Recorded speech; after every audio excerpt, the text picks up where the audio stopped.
नमस्कार, मैं भूमि रोहित शर्मा। वे लोग जो चुनाव के माध्यम से सत्ता में बदलाव लाना चाहते हैं और कुछ नया सोचने का प्रयास करते हैं, उन लोगों में से एक है जन स्वराज पार्टी के घोसी के विधायक प्रत्याशी प्रभात कुमार। इन्होंने काफी लंबे समय से समाज में कुछ काम किया है और बदलाव की एक नई उम्मीद देखा है इन्होंने। इनके जरिए लोगों ने भी देखा है। कई सारे मामले हैं। आज उनका प्रेस कॉन्फ्रेंस था। उस प्रेस कॉन्फ्रेंस में इन्होंने कई सवाल उठाए हैं, कई चीजों को रखा है। क्या उन्होंने कहा है, आप इस प्रेस कॉन्फ्रेंस में सुन लीजिए। और विकास की ओर बढ़ रही है, वैसे क्या समाज को भीख के रूप में 5 किलो अनाज पसंद है, या वैसा व्यवस्था जहां रोजगार के साधन उपलब्ध? तो आज सवाल है कि पिछले वर्षों के शासन का अनुभव, विगत 20 वर्षों का भी और 15 वर्षों का भी, 35 वर्षों का व्यवस्था उन्हीं लोगों के हाथ में है। परंतु विकास के मानक पर जहां 1990 में विकास बिहार सबसे पिछड़ा राज्य के रूप में सूचकांक में दर्ज था, वहीं आज 2025 में भी बिहार आज भी सबसे पिछड़ा राज्य के रूप में दर्ज है और चिन्हित भी।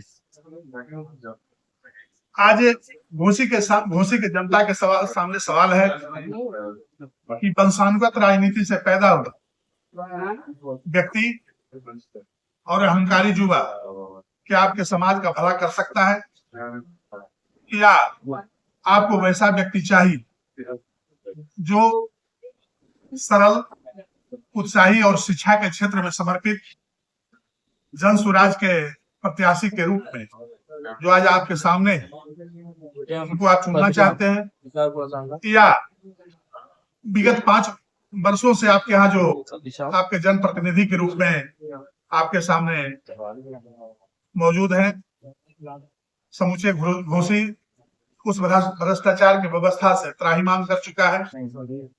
एक व्यवस्था हुआ है, एक वंशवाद के विषबेल से उपजे हुए जनप्रतिनिधि के रूप में, प्रत्याशी के रूप में आज घोसी की जनता के सामने है। आपका भविष्य आपके सामने है। यदि घोसी का गौरव वापस लाना है और घोसी को विकसित बनते देखना चाहते हैं, तो आपको प्रशांत किशोर के रूप में, विकासवादी सिद्धांत का व्यक्ति और उनके प्रतिनिधि के रूप में जो आज हम लोग के बीच में प्रभात जी के रूप में उन्होंने भेजा है, ऐसे व्यक्ति का चयन करना है कि आज जो है सो भ्रष्टाचार और वंशवादी व्यवस्था आपके सामने है, उसमें से आप चयन करेंगे कि आज जनता के सामने एक प्रश्न हम लोग लेके आए हैं। आगे प्रभात ब्रीफ करेंगे। हमारे जिलाध्यक्ष महोदय ने जैसा बताया है,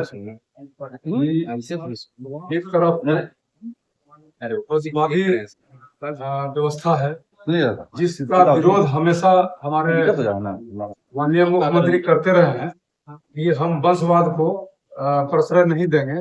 और आज जो जिनको उन्होंने टिकट दिया है, उनके इसी चुनाव में उन्हीं के परिवार के 3 लोग चुनाव लड़ रहे हैं। और एक तो वंशवाद की राजनीति के लिए प्रख्यात कुख्यात कहिए जीतन राम मांझी जी हैं, उनके दल से 2 लोग लड़ रहे हैं और एक जदयू से लड़ रहे हैं।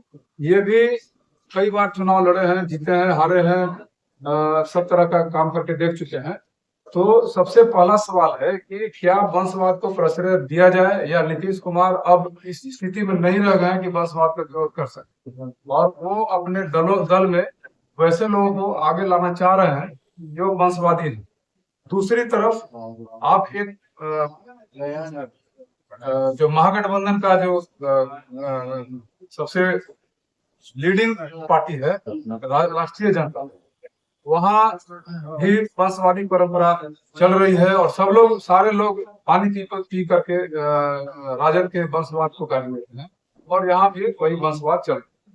और दूसरी तरफ जो उनके परिवार को छोड़ दे, लालू जी के गठबंधन की बात ना करें, हम लोग आरजेडी की बात ना करें, आरजेडी के गठबंधन में जो यहाँ उम्मीदवार खड़े हैं माले से, अभी करीब करीब हमने जहानाबाद विधानसभा का 150 से ऊपर गांव का दौरा किया है और सभी गांव में माने जो नागरिक सुविधाएं हैं वो पूरी तरह से ध्वस्त हो चुकी हैं। और दुखद बात है और हृदय को उद्वेलित करने वाली बात है कि हमारे माननीय विधायक कभी भी किसी गांव में दोबारा नहीं गए हैं चुनाव के जीतने के बाद। इस गांव में जाते हैं, उस गांव में यही लोग बोल रहा है कि तू जीत के जेब तो यही करब 5 साल में, फिर हमरा देखे ना 5 साल तक, 5 साल के बाद है चाहे ना है। ये जवाब देते देते हम थक चुके हैं कि नहीं ये चीज नहीं होगा, हम आपके साथ जुड़े रहेंगे। तो ये निराशावाद जो है ना फैला हुआ है, निराशा फैली है लोगों में, जनता में। इसके सूत्रधार हमारे वर्तमान माननीय विधायक रामबली जी हैं, जो चुनाव जीतने के बाद अपने लोगों का, जो उनका वोटर है, बेस वोटर है, उनका कैडर वोटर है, उसकी सुध लेने तक नहीं पहुंचे। उनका काम करने का तो दूर रहा, उनका हाल चाल जानने के लिए नहीं गाँव में कभी पहुंचे कि हाँ क्या हाल है, कैसे जी रहे हैं, कैसे खा रहे हैं, क्या है, दिक्कत है नहीं है। तो ये हालत है। तो हम जनता के सामने यही अभी हमारे माननीय जिलाध्यक्ष महोदय ने ये बात बोला है कि एक यक्ष प्रश्न हम छोड़ रहे हैं कि क्या इसी व्यवस्था में जो बिल्कुल ही सड़ गल चुकी है, आपके जो व्यवस्था रूपी जो आपका पहनावा है, उसको साड़ी कहिए, धोती कहिए या कुर्ता कहिए, वो बिल्कुल ही खींच चुका है, फट चुका है। और अब वक्त आ चुका है कि एक नया वस्त्र धारण करिए और अपने आप को सुसज्जित करिए नए वस्त्र से। और इसीलिए आपके पार्टी के सूत्रधार जो प्रशांत जो है उनके कोई आने का सूचना या कोई कार्यक्रम है? अभी तक सूचना नहीं मिली है, लेकिन एक उम्मीद की जा रही है कि 4 तारीख के बाद उनका एक कार्यक्रम बनेगा यहाँ पे। दूसरा है कि घोसी विधानसभा में जातीय समीकरण में आप कितना बैठ रहे हैं, क्योंकि चुनाव है, जाति समीकरण से इसको काम नहीं किया जा सकता। देखिए बता रहे हैं ये हम शुरू से हमारे नेता जो है प्रशांत किशोर जी कहते आ रहे हैं कि जातिवाद बिहार की राजनीति में है, लेकिन सिर्फ जातिवाद ही है ऐसा नहीं है। हम लोग जातिवाद को किनारे करके अपने मुद्दे जो है 5 गारंटियां जो है हमारी पार्टी की, जिसके आधार पर हम लोग चुनाव लड़ने आए हैं, सारे जगह पर 243 सीट पर हमारा वही एजेंडा है। 5 गारंटी जो हम लोग जन स्वराज आएगा, ये 5 चीजें हो जाए। अगर आप लोग समय देंगे तो मैं 5 चीजों की अलग अलग व्याख्या करके बताऊंगा कि वो 5 चीजें क्या है। वैसे हम अपने सारे लोगों को, जो जनता हमारे वोटर हैं, सभी को जायजा करके और हमारे वर्कर भी जायजा करके वो बात बता रहे हैं कि वो 5 गारंटियां क्या हैं और कैसे उनके जीवन स्तर में, उनके रहन सहन में सुधार आएगा अगर वो 5 गारंटी लागू हो जाएगी।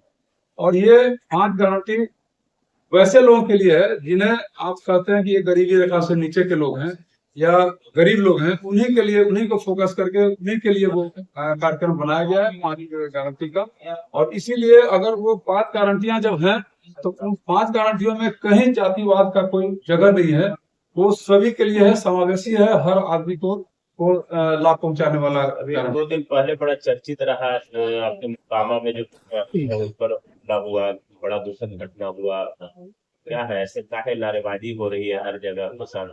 ये तो जदयू के अभी हम लोग सभी पार्टियां अपने चाल चरित्र चेहरा की बात कर रही है। अभी हमारे नेता ने भाजपा के चाल चरित्र चेहरा को सबके सामने आना दिखाया, सबके सामने खोल कर रख दिया है। और ये जदयू के लिए है, जदयू बार बार जंगल राज की बात करती है। और जदयू के अंदर जो ये सारे आप लोग उसको एक शब्द यूज करते हैं बाहुबली, मैं कभी उन लोग को बाहुबली नहीं कहता हूँ, लंपटा धीराज कहता हूँ, क्योंकि लंपट लोग को बाहुबली कह के महिमा पंडित नहीं करना चाहिए। सारे वैसे लोग जो अपने को राइफल लेकर के चल रहे हैं और इस तरह के कांड कर रहे हैं, उनको डरा धमका करके वोट लेने की कोशिश कर रहे हैं, अपने कैंडिडेट को डराने की कोशिश कर रहे हैं, वो सारे लोग लंपटा धीराज हैं। कोई बाहुबली नहीं है।